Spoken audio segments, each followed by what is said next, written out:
Just a little while ago, I accompanied my mother to a doctor's appointment in St. John's. She was going to be at the appointment for a little while, so I took along a book that was a great book, and I was looking forward to some sort of quiet, uninterrupted time to do some reading. Well, my mother's appointment was across a hallway, and I was in a waiting room. And this was more than just a waiting room. There was also some vending machines there, and there were some tables, and I took my place at a table looking across the hall right to where her appointment was, so that when she was finished I would be able to see her. And I just cracked open my book and was ready to enjoy my reading.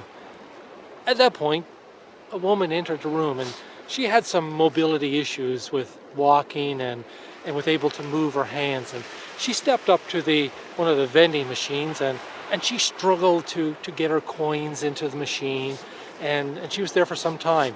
But she kept popping these coins into the machine, and she was just getting nowhere. And finally, she just went back and sat down, and I observed she didn't get her drink, and I offered my assistance.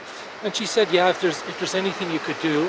So, well, I stepped up to the machine, and I used the only mechanical skill that I have. I gave it a few knocks. Well, God was with me.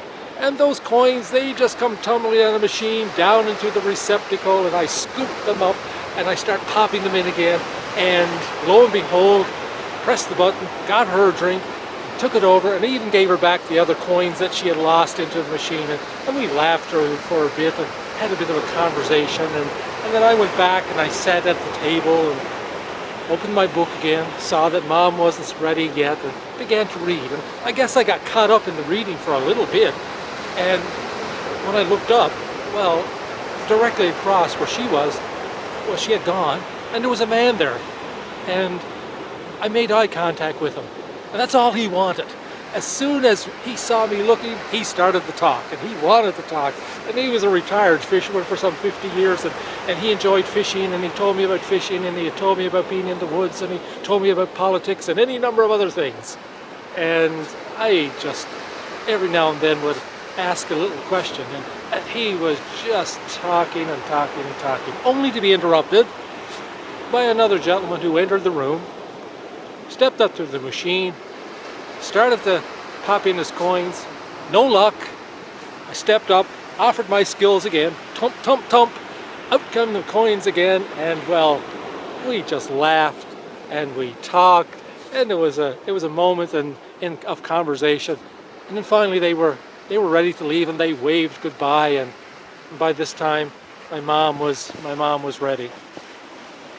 It wasn't lost on me in that waiting room that morning that the Holy Spirit, that God was present there amongst those people. There were anxieties, there were fears, there were worries there. I heard cancer, I heard disabilities, I heard a lot of other things.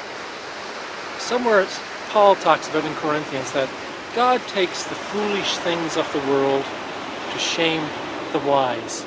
You know, I've studied theology for many years. I've read it and everything else. But you know, it doesn't come close to seeing God in the real, to seeing God in the ordinary, seeing God in the unexpected places of fear, of anxiety, and of worry. And you know, God's in those places, and sometimes, most times, the only skill that really we need to sense God's presence in that spirit is to listen. And all of a sudden, He's there. May you be blessed this week, and may you find Him in the ordinary places.